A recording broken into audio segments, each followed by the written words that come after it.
안녕하세요. 작가의 식탁TV 이작가입니다. 여러분, 아이들에게 화 많이 내시나요? 아이들 키우다 보면은 화낼 일이 생겨날 수밖에 없죠. 주로 어떤 때 화를 내게 되나요? 보통은 정말 위험한 상황일 때 어쩔 수 없이 화를 낼 수밖에 없잖아요. 하지 마! 하고 이제 목소리 톤이 높아지죠. 그리고 아이가 어떤 잘못을 했을 때 그 잘못된 점을 교정하기 위해서 우리는 목소리 톤이 높아집니다. 내가 그렇게 하지 말라고 했지? 그러면 안 되지! 하면서 이제 저절로 이제 톤이 올라가고 아이들은 무서워. 물론 이렇게 혼을 내야 되는 그 상황이 발생합니다. 우리 아이들과 함께 하면서 늘 발생하죠. 단호하게 이야기하고 혼내야 될 상황, 훈육이 필요한 상황이 있습니다. 그런데 무턱대고 화부터 내면 어떻게 된다? 자, 우리 아이들 그 화내는 부모에 대해서 어떤 생각을 가질까요? 우리 부모가 의도한 대로 내가 정말 잘못했어. 이러면 안 되는데 하고 자신의 잘못됐던 행동들, 자신이 잘못했던 행동들 있잖아요. 내가 쿵쿵거리면은 이웃에 피해를 끼치게 될 텐데 정말 잘못된 행동이었어.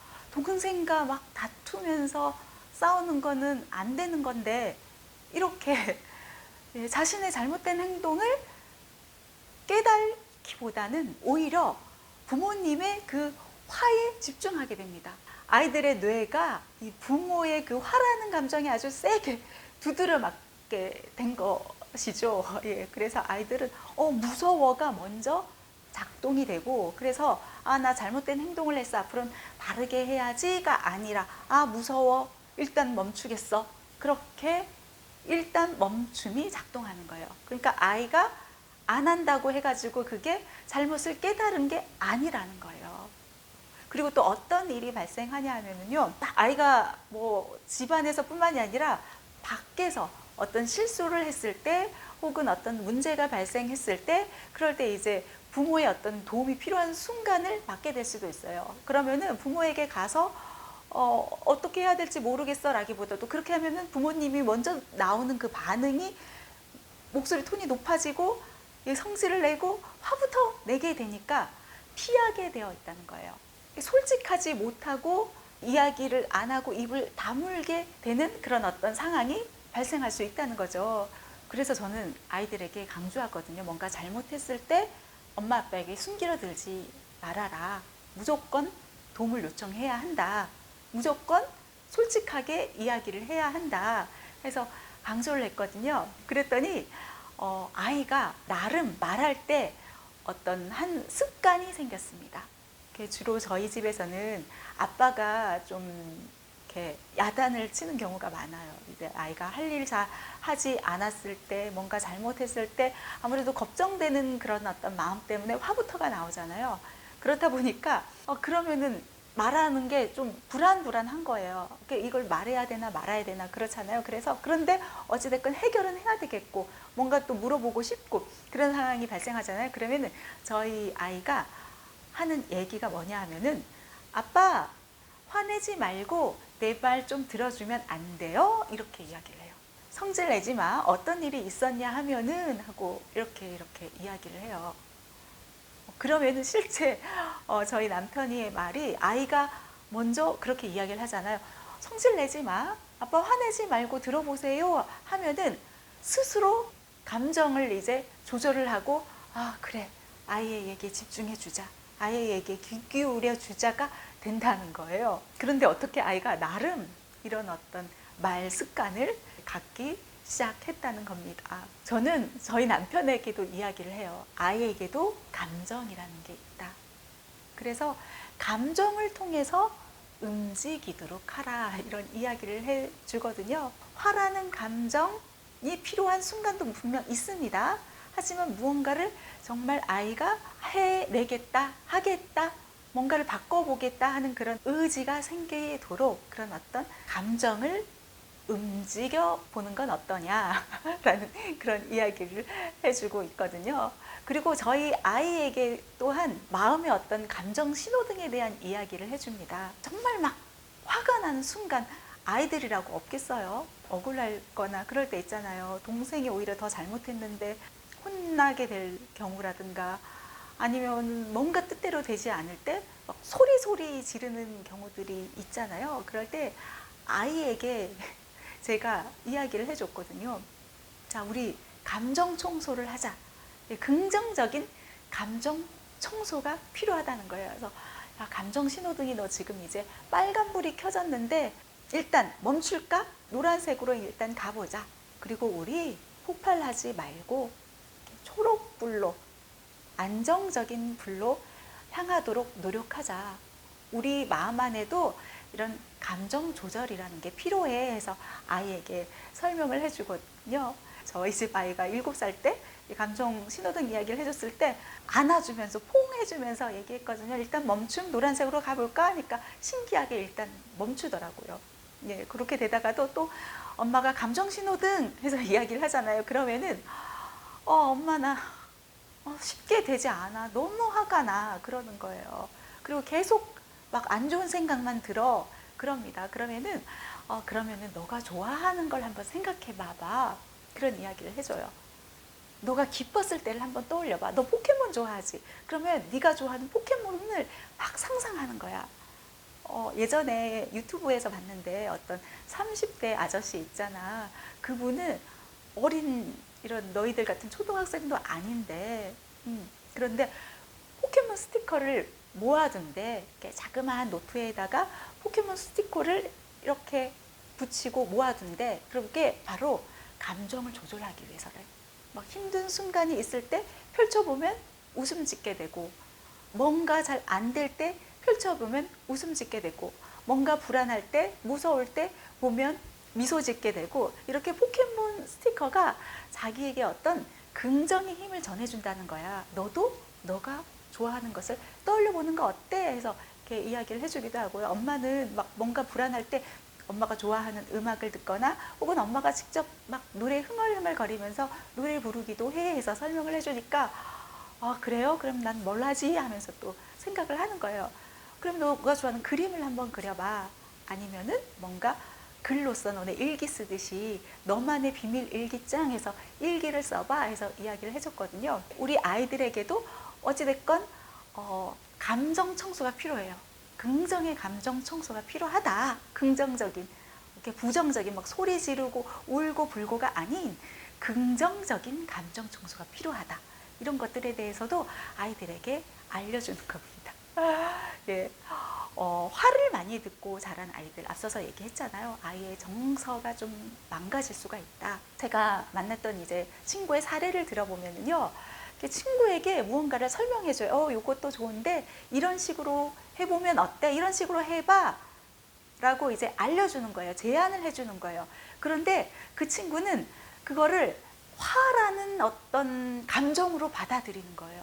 그래서 다시 발표하고 더 멋있게 선생님이 제안해준 방법을 이용해가지고 발표를 하면 되는데 갑자기 목소리가 작아지는 거예요. 더 감정의 기폭이 아주 심한 거예요. 처음에 막 하다가 누군가가 뭐라고 얘기하면은 갑자기 위축돼가지고 작아지고, 또 누군가가 막 바라보잖아요. 그러면은 잘해서 바라보는 경우들도 있거든요. 이 친구 이런 생각을 갖고 있네? 근데 잘못 발표하고 있나 해가지고 점점 또 목소리가 작아지는 거예요. 그런 경우들이 많은 거예요. 발표하다가도 작아졌다. 갑자기 막 기분 좋아지면 커졌다. 그게 기폭이 너무 큰 거죠. 그래서 아이에게 물어봤더니 엄마에게 야단 맞는 경우들이 너무 많대요. 크게 야단 맞고 하다 보니까 이게 감정 조절이 잘 안 되는 그런 어떤 상황이 발생하게 되는 것이죠. 그래서 저는 뭔가 이제 아이들과 어떤 주제에 대해서 이야기를 할 때 있잖아요. 왜 그렇게 생각했어? 그래? 그럼 그 생각을 이용해가지고 우리 이런 어떤 글을 만들어 보는 건 어떨까? 하고서 뭔가를 제안하기 위해서 이렇게 묻는데, 뭔가를 물으면 방어부터 하려는 그런 아이들도 있어요. 아니요, 모르겠어요. 안 그랬어요. 맞아, 안 그랬어요. 하면서 말을 바꾸기도 하고요. 저는 그냥 물어본 건데 방어의 어떤 언어가 먼저 나오는 경우들, 안 그랬어요. 아니에요. 이런 경우들. 화를 듣고 자란 친구들의 경우가 그래요. 정말 건강한 어떤 토론이 이루어지지 못하는 거예요. 누군가가 무슨 이야기를 하면은 방어부터 하려 들고 뭔가 나에게 문제가 있나? 아, 안 그랬어요. 이런 어떤 습관이 몸에 배게 되는 것이죠. 그래서 좀 긍정적으로 받아들이고 이해하고 같이 이제 소통해 나갈 수 있도록 그런 어떤 노력들이 필요하지 않나 하는 그런 생각을 해봅니다. 저희 아이가요, 듣기 싫어하는 말이 있어요.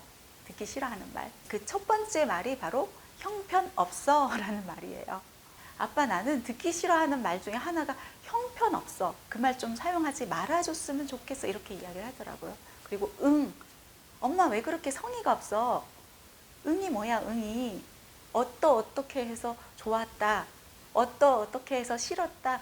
표현해줘야 될 거 아니야. 그러더라고요. 그렇게 이야기를 해 나가는 그런 어떤 방법을 스스로 터득한 거예요. 그래서 이런 이야기는 하지 말아줬으면 좋겠어. 그리고 응은 정말 영혼 없는 그런 어떤 대답이야. 정성을 담아서 이야기를 해줬으면 좋겠어 하고 이야기를 하더라고요. 한번 아이들에게 질문을 해보세요. 혹시 너 듣기 싫은 말 있어? 너가 싫어하는 말 있어? 아니면 너가 좋아하는 말 있어? 듣기 싫은 말 있어? 하면은 우리 부모님들의 어떤 습관도 이제 점검이 되는 거예요. 아, 내가 왜 이런 이야기를 했지? 아, 조심해야 되겠다. 그리고 같이 긍정적으로 노력을 해 나가는 겁니다. 안 돼! 왜 그렇게 했어?가 아니라 아이에게 구체적으로 알려주시는 거예요. 그러지 말고 이렇게 해보는 게 어때? 라든가 엄마였었더라면 그런 상황이 있었을 때 이렇게 했을 것 같아. 라든가 엄마 예전에 그런 일이 있었어. 근데 이렇게 했더니만 이런 일이 발생하게 됐었어. 그래서 나중에는 이런 식으로 이야기하는 것보다 이런 식으로 말해야 되겠다라는 그런 생각을 하게 됐다. 너는 어떻게 생각해? 라면서 그렇게 어떤 해결의 예시를 보여줄 수도 있고요. 해결 방법을 제시해 줄 수도 있는 거죠. 그러면서 이제 대화의 어떤 소통 능력을 키워주는 겁니다. 자, 결국 우리 어머니들, 우리 아이가 공부 잘하는 아이가 되었으면 한다 하는 그런 바람, 어디에서 나오는 거예요? 좋은 직장 들어가 가지고 그 직장 안에서나 혹은 사회 안에서 정말 다양한 많은 사람들과 건강한 소통을 이어나가기 위한 것이라고 생각하거든요. 어느 곳에서, 어느 직장에서, 어느 곳에서든 이 소통 능력이 굉장히 중요하다는 겁니다. 우리 아이들에게 국영수 공부도 중요하지만 소통 능력 또한 중요하다는 겁니다. 그런데 이 또한 연습이 되지 않으면 힘들다. 연습을 하면 가능하다. 최근에 얼마 전에 한 친구가 이제 글쓰기 수업 이제 상담 온 친구였었는데 상담 와가지고 얼굴 표정이 뭔가 막 주저주저 하는 거예요. 엄마는 한번 해보는 거 어때? 도전해보는 거 어때? 하는데 주저주저 하면서 그러는 거예요. 그래서 그 친구에게 물어봤어요. 뭐가 걱정이 돼? 무엇이 가장 걱정되는 거야? 해서 이렇게 질문을 던졌더니 글을 쓰지 못할까봐 그게 걱정이 된다는 거예요. 그래서 옆에 있던 어머니도 말씀을 해주시고 저 또한 이야기를 해줬거든요. 처음부터 잘하는 친구는 없어. 연습하면 되는 거야. 연습해 가면 되는 거야 라고 이야기를 해줬거든요. 자, 우리 글쓰기도 그래요. 글쓰기도 연습해 가면 늘게 되어 있어요. 잘하게 되어 있어요. 수학 문제 푸는 것도 연습해 가면은 잘하게 되어 있어요. 영어 공부도 연습하면 잘하게 되어 있어요. 소통 능력도 말하기도 또한 연습하면 잘하게 되어 있단 말이에요. 아셨죠? 가장 그 기본이 되는 것, 공부하기에 있어서도 그 안에 가장 기본이 되는 능력은 무엇이다? 바로 소통 능력에 있습니다. 우리 아이들에게 소통 능력 키우기 우리 함께 노력해 보자고요. 저 또한 노력하도록 하겠습니다. 네, 오늘 영상 여기서 마치겠습니다. 감사합니다.